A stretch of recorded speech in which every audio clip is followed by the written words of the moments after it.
It's animated Star Wars. You know, that's fine, Disney, if you want to do that. It's just your children fans are a dying breed, and you don't need to keep.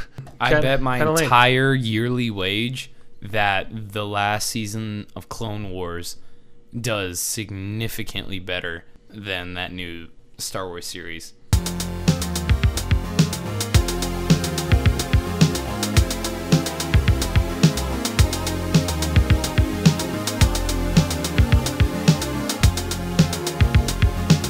Oh yeah, dude! Everybody's waiting for the last season of Clone Wars. Well, and you know what's funny? That's the sad part about that is that show it's going to be on Disney Plus. So there's no way we will be able to gauge. We won't be able to see the sales on it, so we won't be able to know. So that's the secret. So that's going to be the big secret with all of this stuff. Once they have everything on the platform, there's no way for us to tell what does good and what does bad. And they won't release it either. They can pick and choose. Yeah. I mean, that's a little scandalous. I think. I mean, and that's just the way Netflix, like with all the Netflix stuff. There's no way for us to tell what does good and what does bad. Well, I mean, but Netflix could at least say something, and they're like, "Hey, we're not Disney, but these are the numbers." But if it's Disney's own streaming service, you know for sure 110%, they're not gonna. Especially since did you hear about this whole thing with the Rotten Tomatoes? No.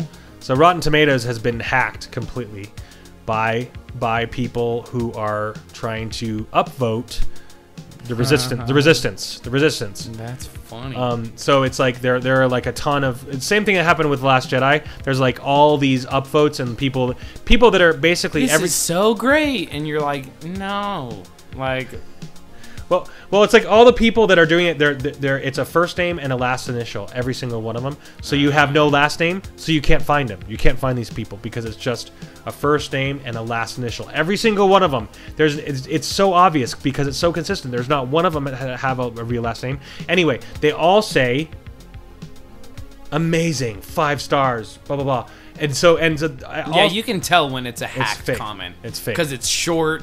It's literally not like. And there's a ton of them. Yeah, there's a ton of them in a row. Yeah, and there's a ton of them. It is what it is. And they're all giving them 5 stars, and so they're trying to up the Rotten Tomatoes. So you can't trust Rotten Tomatoes anymore. It's just the way it is now. Disney. Dude, look at the Venom movie. Like Rotten Tomatoes was hating on the Venom movie. I saw it in theaters. It was fun. It was fun. It was fun. It was fun. It was fun. I liked that movie. Like. It was fun. Yeah. I mean, it's just going to be audiences. Audiences, critics are going to always completely different, have different opinions on those things. So I think it's one of those things where it's just like a lot of people base their ideas. If they want to spend money on something, they look right to Rotten Tomatoes, and so Disney has hacked it to try to once again for a cash grab to get people to come see their content, and so. It's going to be interesting to see, and once again, once Disney Plus comes out, we won't be able to see what does good and what does bad because it's just going to be all on their. It's going to be all on their streaming service. We can't see anything as far as reviews, etc. So yeah, we have no idea how many people are actually subscribed to Disney, so we have no idea how much money they're making. And they're not going to release that much. They're not going to release that information. Though I feel this Disney Plus is a double-edged sword, for one reason. If these TV shows don't do good, they just stop paying. I would stop paying.